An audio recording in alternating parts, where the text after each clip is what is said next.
పార్వతీదేవి శివుడిని భర్తగా పొందాలి అని శృంగి తీర్థంలో ఒంటి కాలిపై నిలబడి పంచాక్షరి మంత్రాన్ని జపిస్తూ 60,000 సంవత్సరాల పాటు శివుడి కోసం కఠోర తపస్సు చేసింది.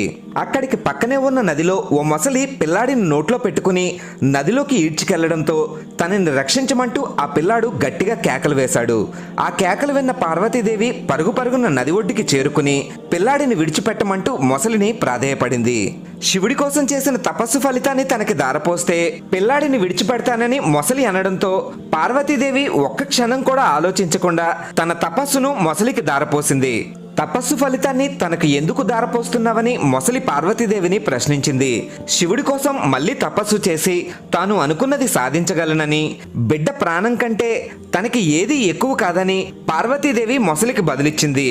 అందుకు సంతోషించిన మొసలి రూపంలో ఉన్న శివుడు తన యథారూపాన్ని ధరించి పార్వతీదేవిని తన భార్యగా స్వీకరించాడు.